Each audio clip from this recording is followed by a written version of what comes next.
I love it all, big and small. So my passion is really just sharing that love of nature with others, with kids and with my fellow adults and you. That is my very knowledgeable guest this week, Doug Fraser. And this is What About the Wetlands, a podcast where we talk about all things wetlands on Vancouver Island. This week we talk about Buttertubs Marsh, all of the issues that are facing marshes these days, and everything in between. Thanks for being here, and I hope you enjoy. I'm here today with Doug Fraser, and we're going to chat about wetlands. So, Sounds good. Would you like to let us know a little bit more about yourself? Well, yeah, I'm Doug Fraser, originally from Ontario. I've been living here since 2015, an active member of Nature Nanaimo, local naturalist group. Did a degree in wildlife biology at the University of Guelph, but then I spent my career as a biology science teacher, high school teacher in northeastern Ontario. Nice. And I just have a love of the environment and everything in nature. I love it all, big and small. So my passion is really just sharing that love of nature with others, with kids and with my fellow adults and you. Awesome. I love that. That's so cool that it's been like your entire life pretty much has been on this one really useful trajectory. And it's one of those things that just, as a kid, I always loved like looking in little ponds at tadpoles and whatever and bringing that home and putting it in a jar and thinking, you know, that's cool, that's beautiful. And so it's something that's kind of hardwired into me, it seems. I'm so different than that. I have had so many passions that have just like taken me in like all these very different weird directions. So I'm always in awe of people that have kind of stuck with like one path their entire life instead of jumping around like a crazy person like I have. Okay. So that's really cool. And that you're still like doing it like retired age and it's nice to be able to do that. Yeah. And with people who are retired, a lot of people like our club demographic, for instance, is mostly retired people. We have like 130 some members, and you know, quite a few of them are young, but mostly retired people. And I think it's just because when you're retired, you have the time to just spend out in nature, taking it easy, pair of binoculars, walking around, bird watching, doing, you know, the things you've always wanted to do but didn't have as much time to do maybe. Right, yeah, that makes sense. So, the question that I ask every guest first is, what is your definition of wetlands? Since that's obviously the theme of our podcast. Yeah, well, I mean, it's a good question. I guess for me, you know, a wetland, of course, is any ecosystem, and we think of it as sort of as freshwater wetlands as opposed to marine environment, but an area where water plays a dominant role in the ecology of the habitat. So some wetlands, you know, have open water. You know, marshes, like, you know, lots usually associated with open water, herbaceous plants, swamps, open water, but more treed, but all wetlands, right? And we talked just before the interview started a little bit about ephemeral wetlands, you know, wetlands that are only temporary for part of the year. The ground is wet, there may be puddles, very important ecosystem for critters that only want a temporary wetland because they want to complete their life cycle but not have a place where their predators, their enemies, can live all year round. So if I'm a fish and I like eating tadpoles, I can't survive in an ephemeral pond. So that means those tadpoles don't have to worry about me if that's where they choose to grow up. Yeah, and we were talking a little bit about how in this part of the world, on Vancouver Island, we have bullfrogs that have done a very good job of eating a lot of the frogs that live here because of the fact that there's like ponds that they're living in that are... Yeah, I guess another thing about wetlands that comes to mind is not only what they are, but the fact that they're amongst our most threatened habitats, right? Threatened because of loss of wetlands, because of human activities. Wetlands are often relatively flat, fertile, rich soil, great for agriculture or land development. So they're threatened by just habitat loss, being converted, drained, you know, for other uses. And then, of course, invasive species is a huge problem in all kinds of habitats, and wetlands certainly one of them. And like you say here, bullfrogs, red-eared slider turtles taking over. We have in Buttertubs Marsh in In Nanaimo, lots of invasive plants, the yellow iris, beautiful looking plant. Canary reed grass, nice looking grass, but taking over from the cattails and things that should be there. Right. Yeah, and lots of blackberries, which I enjoyed very much on the tour that I met you on. Yeah. But they're not great for the environment. Yeah, blackberries, European hawthorns. Oh yeah, right. There's a lot of invasive plants, and then out in the water itself, the pretty white water lilies, which are eastern. We don't have white water lilies here native. We have the yellow bull lily, or the yellow, what's sometimes called the yellow water lily, but fewer petals. That belongs here. So when you see that, that's good. But the other ones are pretty, but they don't really belong. So that's a really good segue into talking more about Buttertubs Marsh, which is, like, to me, one of the coolest marshes on the island because it's something that's been restored, right?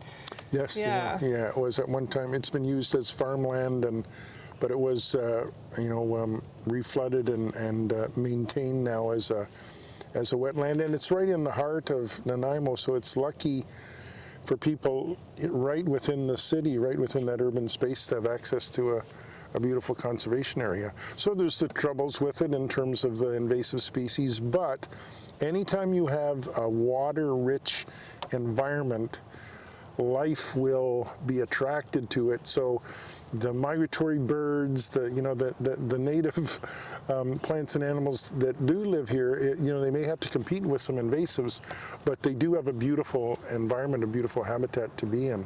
So it's great for the wildlife, and then of course it's also good for water control and all those kinds of human interests as well. So Buttertubs Marsh, the whole area was actually purchased by Hudson's Bay Company in the 1800s and drained and turned into farmland, and then it was also used as training grounds for, like, military activities during the wars. And then from my understanding, in 1975, Nature Trust of BC actually purchased the land because it was slated to be turned into a bunch of homes, and people decided that it was more important to keep it and turn it back into a wetland than it was to have that amount of land and that, like, fertile of land turned into homes. So that's pretty cool. It's and it was one of the very first, I think it was maybe literally the second land purchase ever by the Nature Trust of BC. Oh, no So it's way. a very sort of a significant purchase for them. And they purchased what is called the East Marsh in Buttertubs, and that's sort of the one with the trail around it that's it's kind of really well known, what we think of as Buttertubs, fair bit of open water. But then later on, the city and Ducks Unlimited purchased what is called the West Marsh, so immediately adjacent to it, not as much open water, but they've also, so now they've sort of almost doubled the size of Buttertubs, and the West Marsh doesn't have much access, so it's like less human impact there, but collectively it's quite a large preserved area, which is beautiful. And of course it's a conservation area because the Nature Trust purchased it to conserve it. So I think a lot of people think of it as a park, as a city park, but it's not a park. It's a conservation area, so its main role is for the protection of wildlife, of the native flora and fauna that live there. Interesting. So from a functional standpoint, would, like, a conservation area just means that it doesn't cater to people the way that a park would? Is that essentially? Yeah, like, it's privately owned in a sense by the Nature Trust, and they allow people to use it, to walk around, to enjoy it, but the priority is always to, you can enjoy it as long as you don't infringe on, the conservation aspects of it. So it's, first and foremost, it's there to protect the wildlife. And if people want to walk around it, go bird watching, doing non-consumptive things, then that's fine. But that's one of the reasons that dogs aren't allowed, bikes aren't allowed, because it's not a park for everybody to use. It's a park to enjoy the wildlife that's there. Yeah. And we're lucky. I mean, we're super lucky to have it. It's so nice and so accessible, and it's also one of the things that's kind of nice about wetlands, marshes, whatever, because they're generally flat. it's great for accessibility. So that those trails, you know, they're like wheelchair accessible trails. And, you know, during COVID when people, you know, needed to get out and about and, you know, it's a good place to go for a walk, get a bit of fresh air, a little bit of exercise. And you may know, I think it started in BC, you know, you can now go to your doctor and literally get a prescription for nature. And it's funny because everyone knows, you know, going for a walk around a marsh is probably good for you. But if a doctor writes you a prescription and says you shall spend 40 minutes a week walking around, people are more likely to do it. And then it's good for them. It's good for the conservation area because it shows that people value it. Yeah. So it's all beneficial. Yeah, I didn't even think about that for the doctors. My sister's a clinical counselor, and I think she actually prescribes walks like that for people. Right. So Yeah. Yeah. And I think we're at something like 182 species of birds, for instance, have been documented, have used or been to butter tubs. You know, some are year-round residents, some are migratory, some are just there. You know, they've been seen once there, but it's heavily used by birds. And of course, birds are well known because, you know, they're obvious and there's lots of birders, so it's something you can see and document. So it's not like you know, other things aren't using the marsh as well, but the birds are well documented at butter tubs. Oh, that's nuts. I can't even imagine knowing enough birds to be able to recognize like 100 species, let alone. Yeah, well now of course there's with apps, you know, you have like the Merlin app, it helps you, and then eBird is an online kind of service that people document their observations. So you can go on eBird and see what was seen where recently. Oh, cool. So that's kind of nice because if you're looking for a particular bird, or I had a friend, for example, friends visit me from Ontario last year and they were like, oh, I'd like to see a Gilvery warbler or whatever. And I'm like, well, let's just check on eBird. And it was seen like 2 days ago at such and such a spot. And we just drove there, got out of the car, and sure enough, start hearing a bird call, and that's what it is, and we were able to see it. So, you're sharing, you know, it's citizen science, right? You're sharing not only your love, but also your observations, which are good for other nature lovers, but they're also good for scientists that are, you know, now they have a whole network of nature enthusiasts providing them with data for their work, right? So you can see where birds, you know, what habitats are being used by who and when, and so it's good. That's awesome. All good stuff, yeah. Okay, back to butter tubs. The turtles that are there, they're one of the coolest things. And so I went out on a tour that you were leading. Right. And I was so impressed by the fact that you just kind of like looked across the marsh with your telescope and you were like, yeah, there's the turtles. And I was like, how did you find them? We're in this huge marsh and there's they're just like on the edge of the reeds or something. Well, they like to, like a lot of animals are pretty habitual, right? So turtles in particular, because they're a cold-blooded animal, they like to warm up when they can in the sun. And so they pull out on, you know, little basking sites on logs or the edges. And if you're there often enough, you know their kind of favorite spots. And so that's, you know, that's where you look. And sure enough, if it's a nice sunny day, there's a pretty good chance they'll be there. And so we have, in butter tubs, we're lucky we have the western painted turtle. Now the western painted turtle, there's like I'm going to say kind of like subspecies, you know, there's different, so the coastal western painted turtle population is quite at risk. Oh. So the western painted turtles that we have at butter tubs, you know, it's a pretty rare sort of threatened group because wetlands are threatened, right? They've lost most of their habitat. And because people do release pet store the red-eared slider turtles, which in an environment like Vancouver Island, without a winter like Ontario, they're like, hey, you know, we can live here all year round. And so then they compete with the western painted turtles. But in butter tubs, we still have lots of western painteds that seem to be successfully nesting, and we try and protect their nests. They're one of these things that, you know, when something, you know, finds the nest and eats the eggs, you feel bad, but of course, that's what they're trying to do for a living. The skunks or raccoons or whatever are trying to feed on turtle eggs, but because they're endangered, we're more worried about the turtles than the skunks, the raccoons kind of thing, or the Right. raccoons. So we try and protect them when we can. Have the boxes been fairly They've been productive? quite successful, yeah. That's And awesome. at one time we just put down sort of mesh, but these little sort of wooden frame covers down that have a little slot that the little turtle hatchlings can get out, but they're kind of heavy enough that they prevent things like raccoons from easily flipping up and eating as good. Now those turtles are kind of cool too, because they hatch kind of in the summer, fall, and they stay underground in their nest hatched. And they're like, well, we're not supposed to go anywhere till next spring.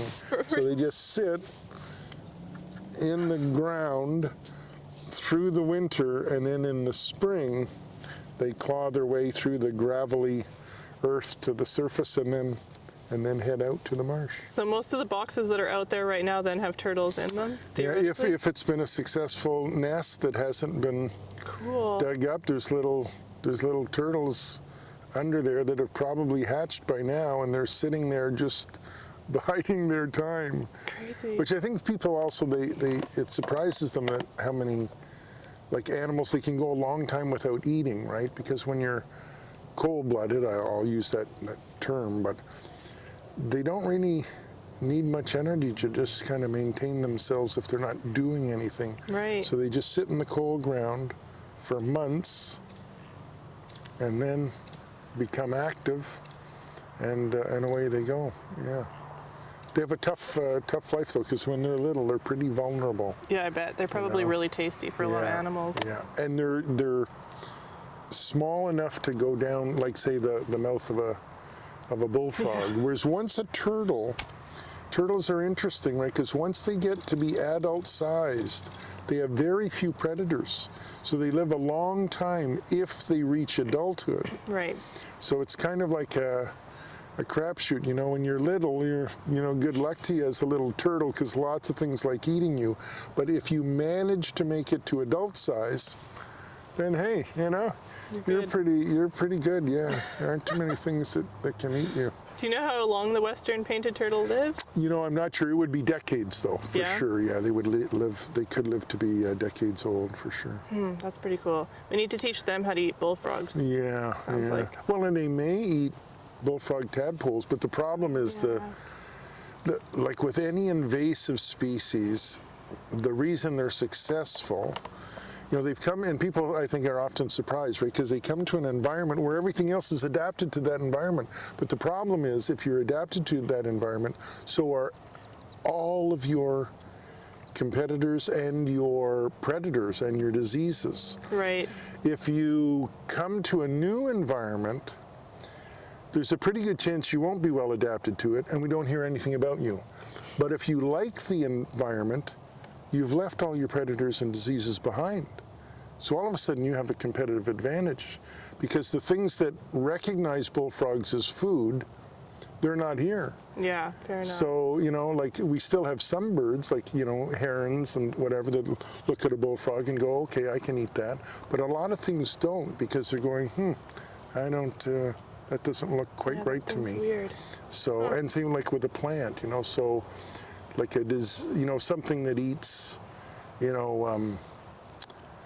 the leaves of, a yellow water lily might not eat the leaves of a white water lily. So the white water lilies show up, and it's not like they're better at growing than the yellow water lilies. It's just that nothing's eating their leaves. They're just like So under they're the like, radar. okay. So they're more successful. Yeah. That's crazy. I never even thought about that, but that Yeah. makes a lot of sense. Yeah, that's the main reasons invasive species are successful, is they just don't, they've left their enemies behind. And then, of course, some, the way we try and control some invasive species is to introduce pests that feed on them, hoping that they don't feed also on the native species. And that sometimes works, sometimes doesn't, but that's a difficult call to make. Because invasive species can be really, really serious, but you don't want to make the mistake of like making it even worse, right? Yeah, So, this sounds like Russian roulette, honestly. yeah.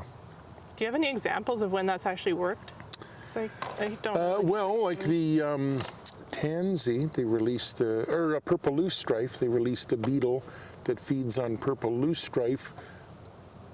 I'm not going to say exclusively, but predominantly, I think, and I think it's been fairly successful. So purple loosestrife is still around, but it's not a horrible invasive species in wetlands.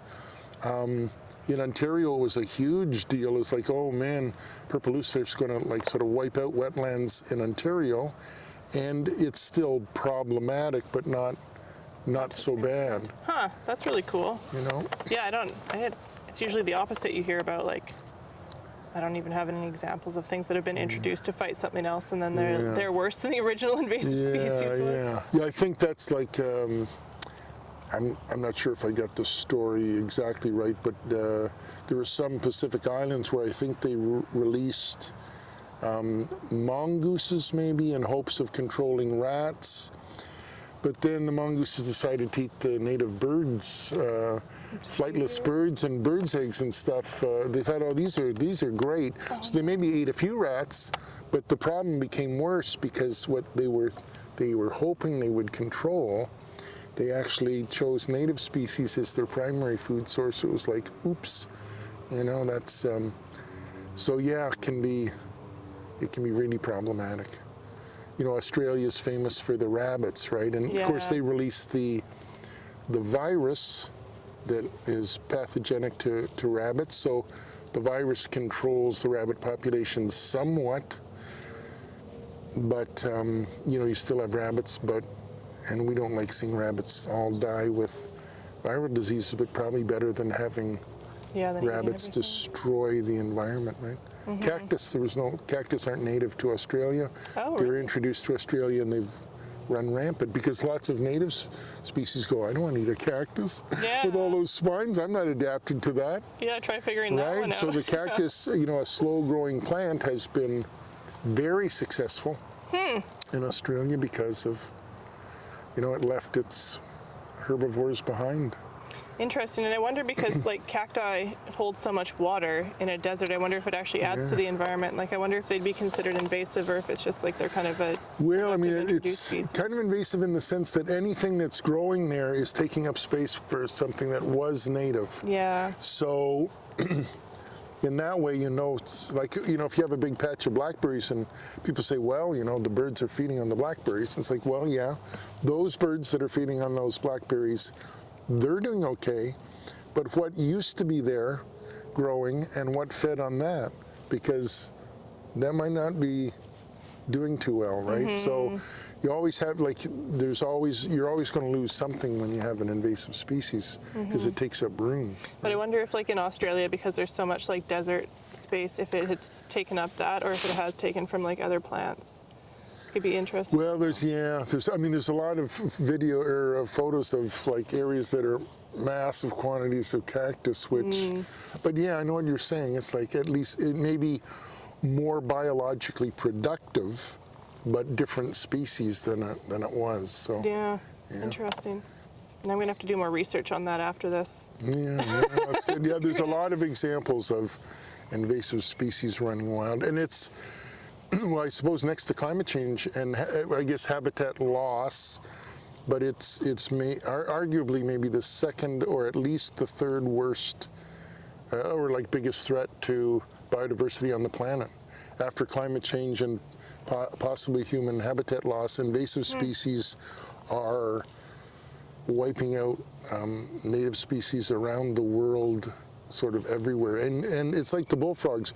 Once the bullfrogs get into butter tubs, that's it. You can't get rid of the bullfrogs unless you kill off everything in butter tubs to kill off the bullfrogs. So they're invasive species are extremely difficult to control.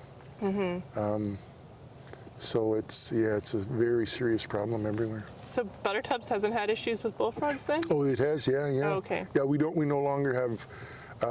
Well, I don't know if there's none, but there's essentially no red-legged frogs in butter tubs anymore, when that would have been a common native species, but the bullfrogs have essentially eaten them all. And So yeah, we have lots of, and when you walk around the marsh, wherever there's thickets of Himalayan blackberries, which is a lot, that used to be something else, and whatever used to pollinate those plants, if they can pollinate Himalayan blackberries, well, it's a good and a bad thing. It's like it's good for the Himalayan blackberries. Maybe it's good for the pollinators, but it's also good for the invasives. So, so you just have to live with those invasives. You try and keep out the invasives you can, new ones. Things that have become really well established, you just try and live with them to the best you can. Yeah, try to manage the ones you can manage. And but something like bullfrogs is really, you just try and keep them from spreading to anywhere else. But that's hard to do. Just on an aside, but as an example, though, we're talking about cactus in the Galapagos. They're like famous for the Galapagos tortoises, right? Yeah. And there's many islands in the Galapagos archipelago. Some of them had native tortoise populations, some of them didn't. The tortoises like eating the big prickly pear cacti. So the cacti that grow on islands where there have always been, well, at least for, say, a million years, tortoises, they have lots and lots and lots of spines at the base because they know that the tortoises want to eat them. Right. But the cacti that live on islands where there are no tortoises, they don't have as many spines, because it's like we don't have anything on these islands that really eat us. Yeah, why would you need so they have more spines where they need them to protect themselves from the tortoises. And then there's tortoises. There's two main kinds of tortoises. The tortoises that live on islands where there's a lot of cacti, and the Galapagos is kind of deserty, a lot of it. Right. So some islands, the prominent vegetation are cacti. So the tortoises that live on islands with cacti, they have what's called a saddle-shaped carapace, and they can reach high up and feed on the cacti. But if you live on a lush island in the Galapagos and you're a tortoise, it's wetter and there's like grass, and you can feed on vegetation that's low, and they don't stretch their necks up. So they have like what looks more like a regular sort of turtle tortoise shell, because their heads, they don't stretch up. They just feed down on the ground. So you can tell what kind of island they're from and what they feed on just by looking at the shape of their shell. That's pretty cool. Yeah. So they're a famous creature for. I feel like I need to be like making a list of all the things I have to go research after this interview. Go start deep diving on all the different biology stuff. Yeah. You must have been a good teacher. Sorry, well, I get sidetracked because I love it all. That's the thing, right? That's what we're here for. Is chatting about all the different weird biology stuff. I love it. I do have a question about wetlands for you, though. Yep. Back to that. So being that you spent most of your life in Ontario, but then you moved here and have spent so much time in the wetlands here, what do you find is like the biggest difference between Ontario wetlands versus like Vancouver Island wetlands? Well, they're sort of surprisingly similar in many ways. Just sort of during the peak of the summer in Ontario, a wetland is kind of pretty active like it is here. I mean, I think like the biggest difference has to be the winter, right. In Ontario, where I live, the wetlands all freeze over, and so things have to be able to survive being dormant for, half the year. So if you're a turtle, you just live down in the mud and you're just, we had in Ontario, I think they called them the Fabulous Five, these frogs species that live in the woods, and they just freeze. So like the wood frogs, in the fall, they just go dormant, and then they're just like little frozen hockey pucks all winter long, like maybe, they're, minus 20, and they're just in the leaf litter, frozen, and then in the spring they warm up and just hop around. And here, life's active. It slows down when it's colder, but it doesn't have to stop. So you have there's always something going on here, whereas in Ontario, it comes to a stop. And so it's sort of sped up, like the life cycle of everything in Ontario is fast. Whereas here, like, well, and because it's cooler, right? It's funny because even though it's warmer, like even where I was in northeastern Ontario, in the summer, it's much hotter than it is here. Right. So I say, like our tulips or our crocuses are up, but they grow very slowly. And I tell them, it's like it's minus, or let's say it's +6, +6, +6, +6. Next week it'll be +8, +8, +8. The next week +9, +9. In Ontario, it goes from, -10, and in 2 months it's sort of +10.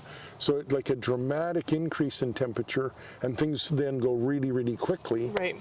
Whereas here, it's much more gradual change. So that's been it's kind of unusual for me to see that sort of.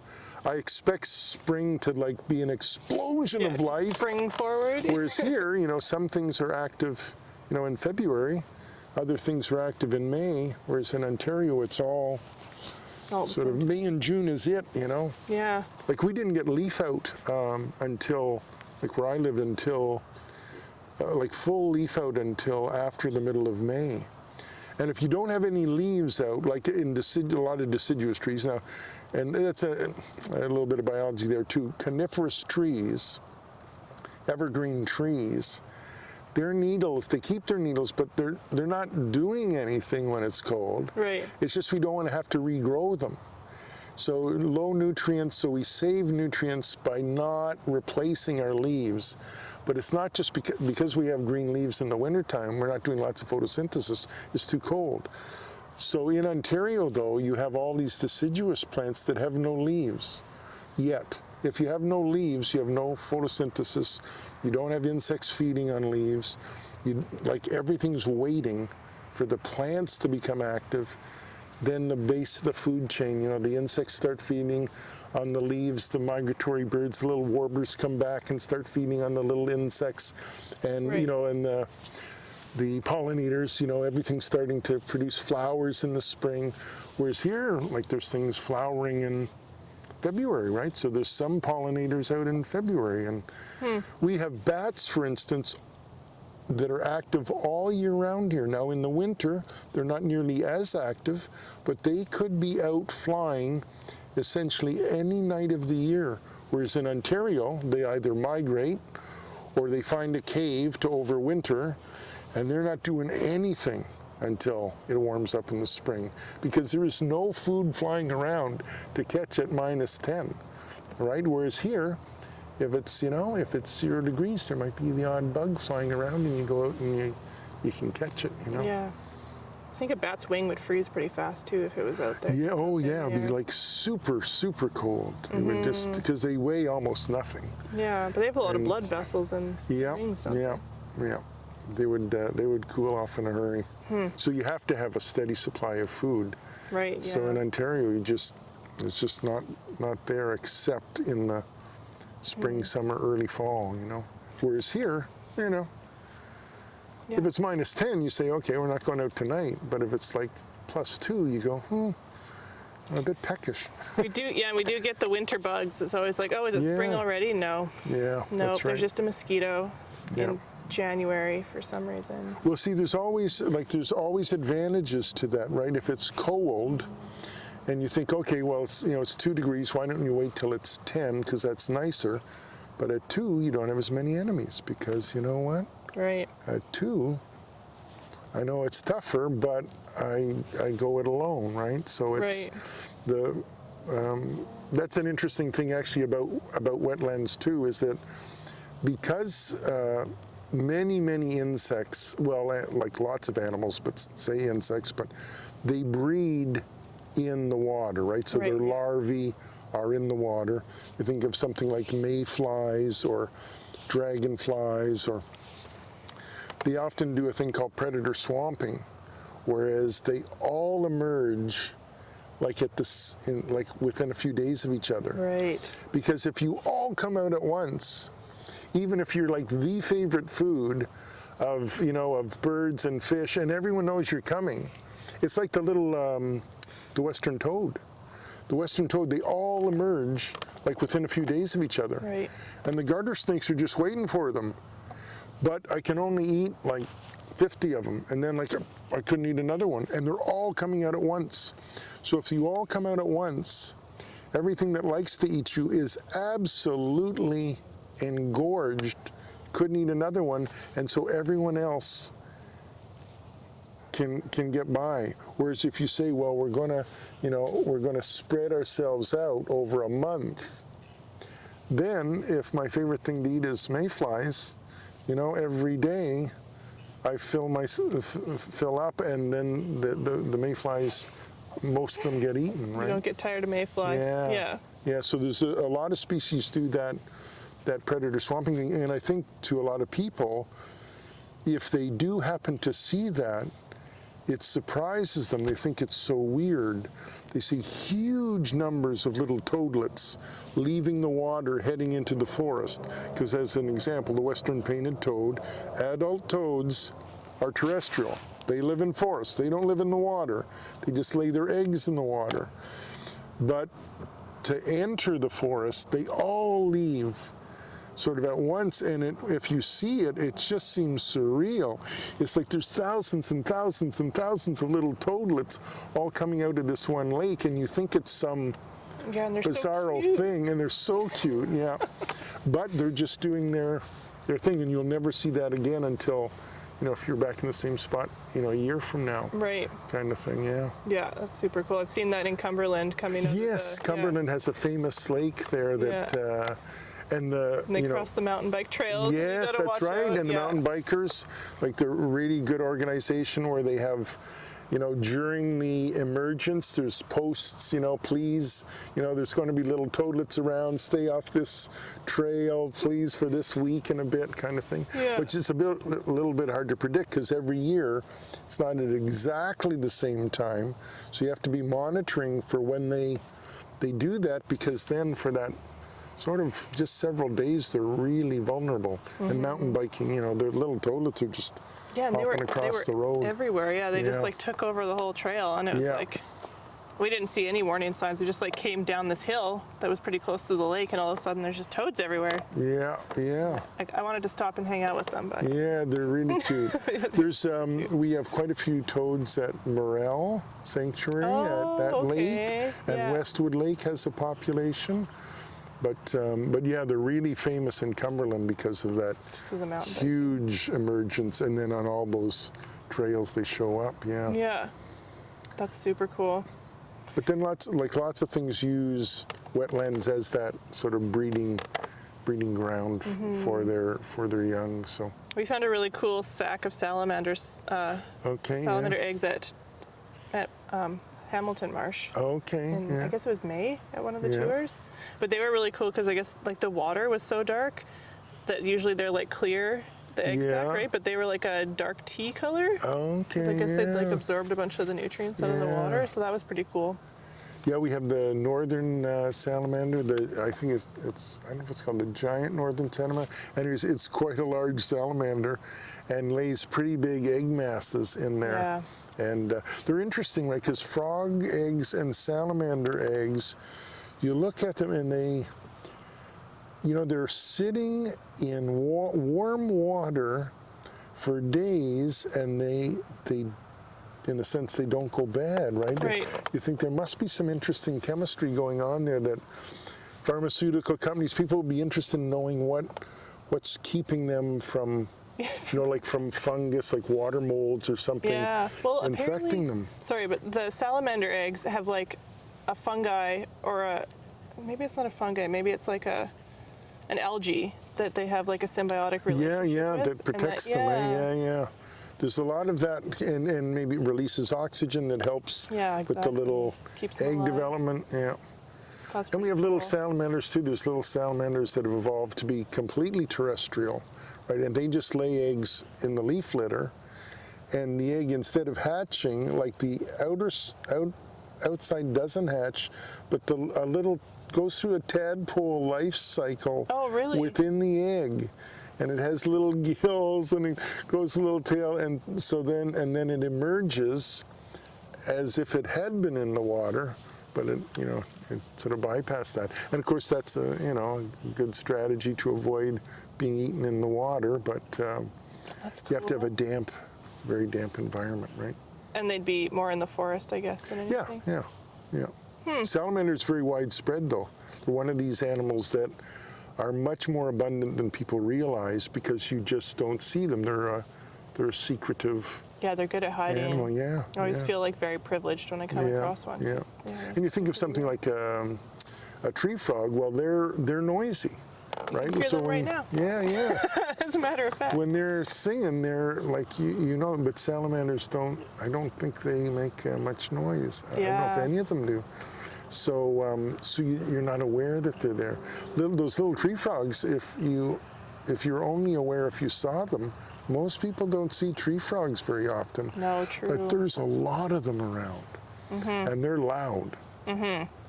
Are they ever? That's an interesting bit of biology there too. Is that if you're a frog, and you're a boy, and you're singing to attract the girls, it's like, okay, if I sing a lot, predators find me. If I don't sing, I'm safer, but I don't get the girl. Yeah. So I have to kind of sing enough to get the girl, but not have a predator find me. So they're very nervous. As you started talking about them singing, they stopped singing in the forest just then. Yeah. It's kind of funny. Yeah. They haven't started again either. So now, was there a predator, or they just get tired for a minute and needed a break? Maybe. Yeah. And this time of year, I don't know. It's kind of it's not. You wouldn't think it's not really their breeding season, but they still call sometimes. Yeah. They seem to have they call a lot in the spring. Yeah. Into like maybe June, and then they're quiet for like July and August, and then September they start again for a few weeks. Yeah, maybe moving around a bit, sort of establishing new territories. Maybe, hey. But yeah, in the spring is really when they're trying to get the girl, and yeah, they're so loud. Yeah, they're so loud. I wish I recorded it this year. It was like, it was deafening. It was like you had to yell at each other. Oh yeah. Oh, it was so loud. It was crazy. Yeah. And that's the way it's supposed to be. Like it's a lot of people are there because we've lost so much, and that's actually, I think, a real problem that humans have is because during our life, which is we think is long, but we get used to what we've seen, and then we're not because change is fairly gradual relative to a human lifespan.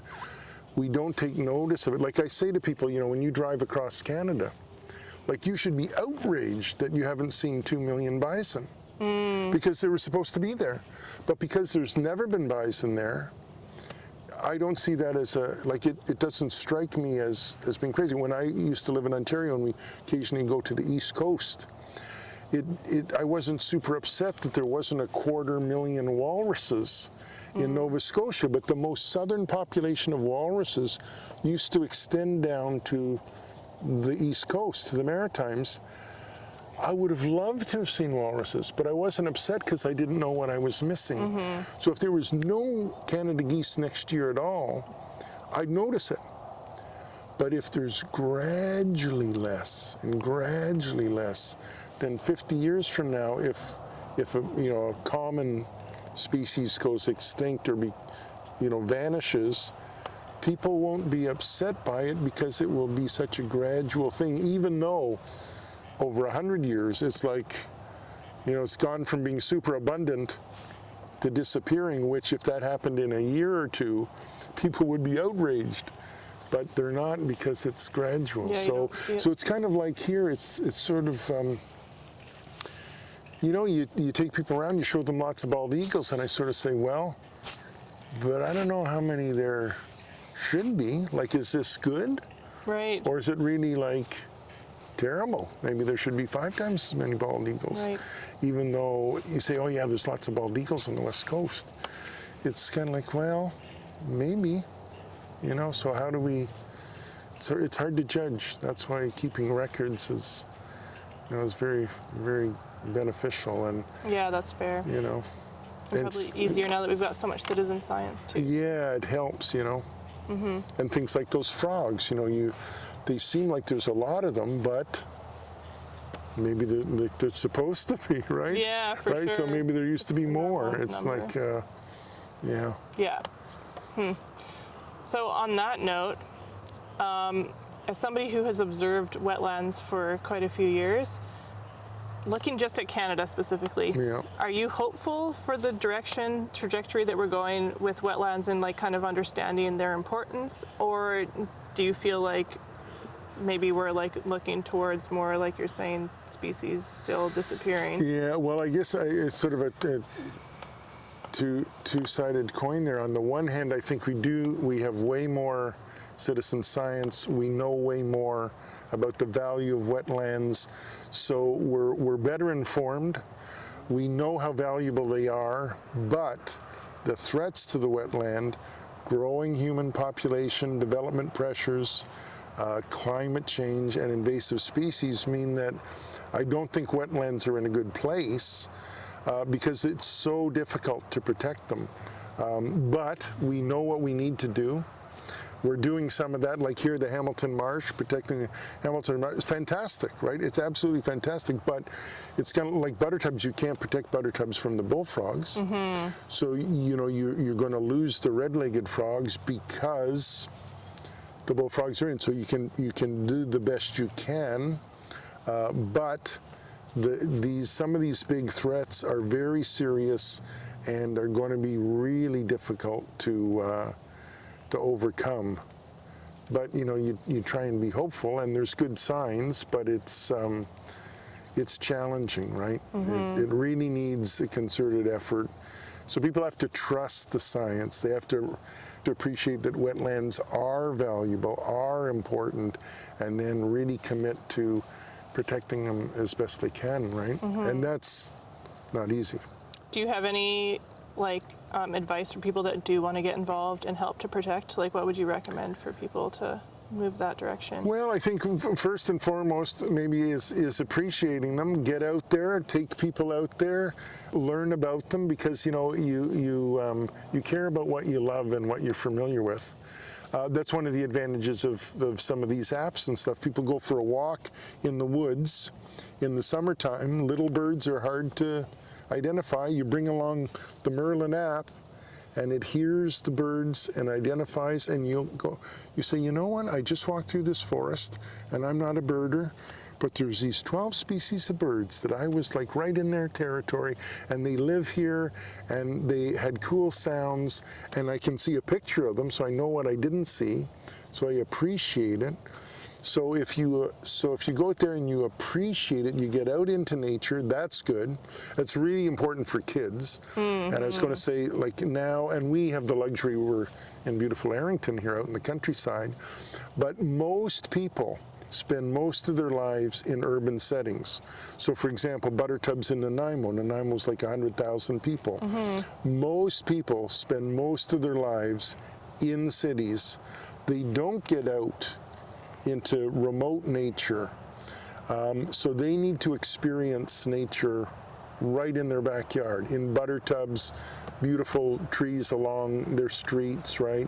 Pollinator gardens, right? And then once they appreciate that, then they have to just, kind of vote,